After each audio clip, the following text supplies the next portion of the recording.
சட்டப்பேரவை வளாகத்தில் விசிக தலைவர் திருமாவளவன் செய்தியாளர்களை சந்திக்கிறார். அந்த காட்சிகளை பார்க்கலாம். காணோர் காத்திருக்கிறார்கள். நீண்ட காலமாக அவர்கள் காலி பணியிடங்களை நிரப்ப வேண்டும் என்று கோரிக்கை வைத்து போராடி கொண்டிருக்கிறார்கள். அண்மையிலே கூட ராஜரத்னம் ஸ்டேடியம் அருகே ஒரு அறப்போராட்டம் நடைபெற்றது. அவர்கள் முன்வைத்த கோரிக்கைகளை மாண்புமிகு முதல்வர் அவர்களின் கவனத்திற்கு விடுதலை சிறுத்தைகள் கட்சியின் சார்பில் கொண்டு சென்றிருக்கிறோம். பள்ளி கல்வித்துறை நியமன தேர்வில் தேர்ச்சி பெற்ற ஆசிரியர்களை உடனடியாக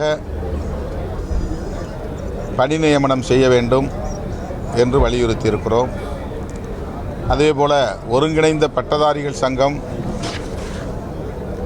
பட்டதாரிகள் ஆசிரியர்கள் கூட்டமைப்பு சான்றிதழ் சரிபார்ப்பு முடித்து வேலை பெறாமல் ஏறத்தாழ 9,000க்கும் மேற்பட்டவர்கள் காத்திருக்கிறார்கள். கிட்டத்தட்ட 14 ஆண்டுகளாக அவர்கள் இந்த கோரிக்கையை வலியுறுத்தி வருகிறார்கள். கலைஞர் ஆட்சி காலத்திலேயே சான்றிதழ் சரிபார்ப்பு முடிந்து அதில் 2010, 2011, 2012 ஆண்டுகளில் வேலை பெறவிருந்த 500 பட்டதாரி ஆசிரியர்களும் 50 பட்டதாரி தமிழாசிரியர்களும் தேர்தல் தேதி அறிவிப்பால் வேலை பெற முடியாமல் போயினர்.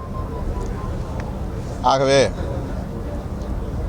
சான்றிதழ் சரிபார்ப்பு முடிந்து அரசு வேலைவாய்ப்புக்காக காத்திருக்கும் பட்டதாரி ஆசிரியர்கள், தமிழ் பட்டதாரி ஆசிரியர்கள் உட்பட அனைவருக்கும் வேலைவாய்ப்பு வழங்க, பணி நியமனம் செய்ய உரிய நடவடிக்கைகளை எடுக்க வேண்டும் என்று மாண்புமிகு முதலமைச்சர் அவரிடத்தில் வேண்டுகோள் விடுத்தோம்.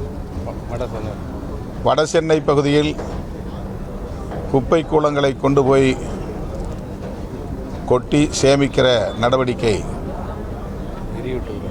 எரியூட்டுகிற நடவடிக்கை மேற்கொள்ளப்பட்டு வருகிறது.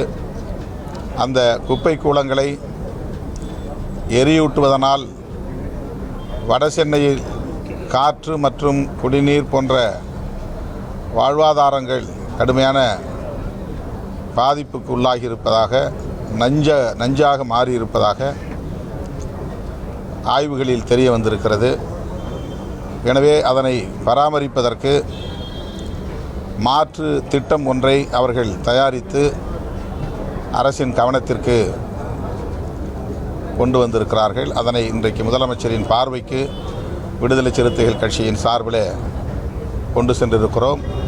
வடசென்னைக்கு ஏராளமான வளர்ச்சி பணிகளை நாங்கள் மேற்கொண்டு முதலமைச்சர் மு.க. ஸ்டாலினை நேரில் சந்தித்து பேசியிருக்கிறார் விசிக தலைவர் திருமாவளவன். இந்த நிலையில் சட்டப்பேரவை வளாகத்தில் முதல்வருடன் பேசியது குறித்து அவர் செய்தியாளர் சந்திப்பின் போது பேசியதை நாம் கேட்டோம்.